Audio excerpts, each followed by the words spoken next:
Ladies and gentlemen, hello and welcome to Unit Lost. I am Stylosa, and have the next two Overwatch maps just been found? Are we going to get a Roadhog and a Symmetra map? Well, ladies and gentlemen, check this out. There was a post on Reddit from Richard Griffin, and this is what he says. Hey, Richard Griffin here. I discovered the 2017 Summer Games icons. Now, there were icons for India and icons for New Zealand, I believe, in that data mining session that Richard did. I've been digging around in the map source 228 folders, and I think I have discovered potential maps for Overwatch. I have not been able to find any images, sounds, or references to these maps. These could be concept ideas. And then he shows us this Map 1, Horizon Lunar Colony, CP, and that's just to give us a bit of kind of foundation to work from, right? We know that's a map, so we know that maybe everything else that's going to be contained within the information that this guy's found could be real. Now, also, bit of a disclaimer, Blizzard know that we do this, and it is actually quite easy to data mine Overwatch. I showed you this in a couple of videos before, where you use a thing called Overtool. Google that if you want to check it out. You need a PC version of Overwatch, and generally most of this information is found on the PTR client. Okay, so the first map that he has found is, I'm going to try and say this, ladies and gentlemen. Apologies to any New Zealand people out there watching this, any old Kiwis, because I cannot read this. Maunganui? Stop laughing at me. And he says this is Mount Maunganui. That sounds really terrible when I say that. It is in the city of Tauranga. Why can I not read these words? New Zealand. And ES stands for escort. Yes, it does. Much like CP stands for capture point and C stands for control when it's on map prefixes. And this actually makes sense, as Mount Maunganui is actually climbable to the public. So it could be that you escort a payload up to the mountain. Well, this is the mountain. Look at that. That looks absolutely beautiful. It looks very, very picturesque. It almost looks tropical in a way. Now, I think New Zealand's got a very similar climate to the UK, so I was kind of surprised. At least I think it has. I was kind of surprised to see this as a location. But you can see what that original poster was saying there. It does kind of look like there is a path which goes up to the top. So escorting a payload to the top, well, it kind of makes sense, right, doesn't it? But what about the history of Australia during the Omnic Crisis, and what's actually going on? Well, Australia was nearly destroyed during the Omnic Crisis following the war. Government officials gifted the country's Omnium and the surrounding area to the Omnics, hoping to establish long-term peace accord.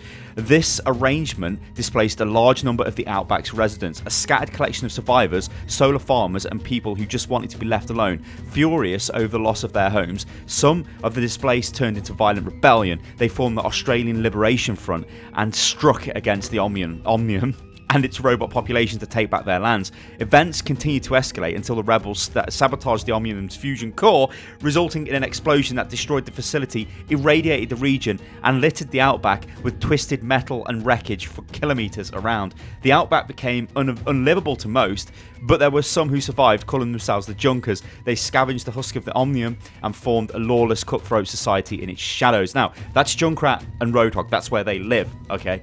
Now, the Outback is a very long distance away from New Zealand, so I don't think New Zealand will be destroyed. I think it will still look how it does in the images that I just showed you, but you never know. You know, look what Overwatch have done with Iraq. Look, I mean, look at Oasis. That is Iraq, and it's like a super I mean, hell, look at Numbani as well. Same sort of thing. An African city, but reimagined as a super high-tech place.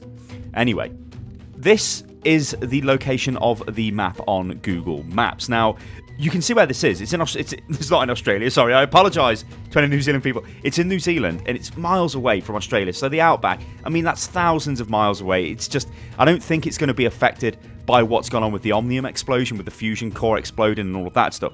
But as you can see, it's a very nice place. It's very picturesque.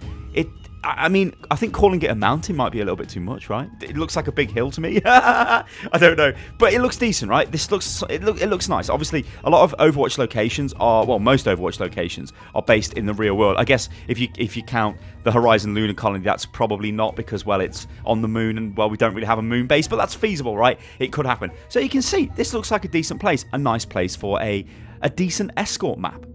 So what about Junkrat then? Because is this a map for Junkrat? Is it a map for Roadhog? What's going on? Like, whose map is this? Because maps are tied to characters, and they are the best maps because it puts lore into the map. They're more enjoyable to play on. There's story on the map. Well, Junkrat's from Australia, according to the wiki. I think we know this, right? This is pretty much set in stone. Junkrat is Australian, right? So it's not his map. So most people seem to think Roadhog is Australian. But you go to the wiki page and it says New Zealand, assumed as being Australian. Now, he is from New Zealand, and there's loads of evidence which confirms this. So it's a bit weird why this is kind of like, well, up for discussion. So first of all, like you seen at the start of this video, these are the Roadhog skins in the game. The middle one is called Kiwi. Now, Kiwi is a slang term for somebody from New Zealand, much like you call a British person a Brit, all right? On the left, we've got the Islander skin, and on the right, we've got the Tau skin. And now you're probably thinking, well, all right, Sty, what are these skins all about? Well, actually, they're Maori skins, and the Maoris originated from New Zealand. So check this out. These are a bunch of Maori masks, and you can see very similar to what Roadhog's got on his face with the Tau and the Islander skins. Then we move on to this again, which again is what I've just showed you. This is Roadhog's little thing from his Wikipedia page. But check it out. Mako Rutledge, that's his name. Mako. Mako is a Maori word. Check this out. Mako, a large, fast-moving oceanic shark with a deep blue back and white underparts. I was going to say underpants. What? Origin, Maori. From New Zealand. He has a Maori name. Right? Now, of course, sure, Australians might name their people or their kids like that and whatever, but these are all subtle hints that have been left in by Blizzard to indicate that, yes, he is indeed New Zealand. Like, so who are the Maori? Well, the Maori, as you can see here, are indigenous Polynesian people of New Zealand. The Maori originated with settlers from eastern Polynesia, who arrived in New Zealand in several waves of canoe voyages at some time between 1250 and 1300 over several centuries, blah, blah, blah. The Wikipedia goes on. But yeah, they are from New Zealand. He is a Maori. He looks like a Maori. If you've ever seen the All Blacks play rugby, that's what Roadhog looks like. He's built like one of those guys. He would smash you if he would wreck you, and that is what's going on. So yeah, I'm pretty sure this is Roadhog's map. Based off the evidence we've got. It could be nothing, but why would they leave the names of the maps in the build of the game? I think it probably is a map, right? Makes sense. So what about the next map? This is Utopaea. Now, it's Utopia C, which means control point, so like your King of the Hill maps. Now, we all know that Symmetra is from Utopaea in India. It's actually not spelt like that, though. It's spelt differently. This would make sense for a map since it has been confirmed in the Overwatch universe. Well, yes, it kind of has. So, this is the Vishkar, I cannot speak today. The Vishkar logo. And well, Utopaea is their sort of base of operations. That's one of their main cities that they've constructed out of hard light.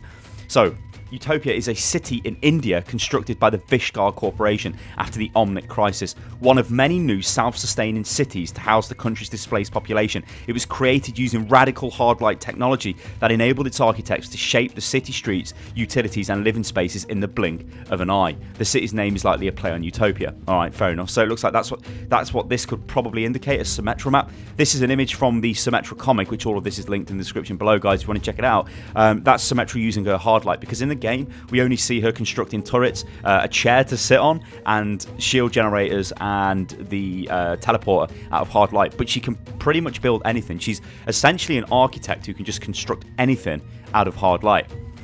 This as well is from the same comic, and this shows you one of the redeveloped favelas, which is one of the kind of the slum areas. I think that's a bit harsh to call them slums, but from Brazil. And the whole comic tackles the issue of Vishkar going in, removing the local population and building them this much better sort of super hard light constructed facility. But obviously a lot of dodgy things went on to get there, like they instigated riots and stuff like that just to push out the local population, because all of this serves Vishkar's needs, because Vishkar is a, well, it's pretty much an evil mega corporation in the Overwatch sort of world. And we've got this as well, which kind of sums this up. So you've got Symmetra, and she says, the fire in the favela, was that part of the plan? How can you think such a thing? And yet, that is the price of rebirth and growth, isn't that? Isn't it? Yes, of course. And then she goes on to think, and she says, he's right, we're making the world a better place. We're making the world a better place. So she's starting to question what's going on, Symmetra. We don't know if Symmetra's evil or good or whatever. All that we really know about Symmetra is that she's autistic, but beyond that, I think Vishkar have sort of brainwashed her in a way. Well, but there you go. So what's actually going on with Vishkar? Well, check this out. So after the Omnic crisis, Vishkar began the laborious process of creating new self-sustaining cities to house India's displaced population. One such city, Utopaea, was created using radical hard-light technology that enables its architects to shape the city's streets, utilities and living spaces in the blink of an eye. Vishkar has also secured a contract to redevelop large tracts of Rio de Janeiro, which we see in that comic. the citizens were told that the development would improve their lives. However, that promise has never become a reality. Vishkar imposed controls on the residents in the name of building a more orderly society, enforcing curfews, cracking down on what the company perceives as lawless behaviour, and exploiting the populace as a cheap labour force. So they're very evil. Sonic technology was used to control the populace. However, that technology was stolen by one of the citizens who led a popular uprising, driving Vishkar out of the city. That's Lucio, ladies and gentlemen. This is the connection between Lucio and Symmetra. So, whatever this map turns out to be, if it is indeed a map, it's going to be a very high-tech, like hard-light constructed map, which is going to look really fancy, and it might have like transparent walls on it and all kinds of ridiculous stuff. But I'm hoping that it contains lore between Symmetra and Lucio, because we need to know more what's going on there. That for a while we thought we were going to get a Lucio cinematic, and we don't really know what's happened to that.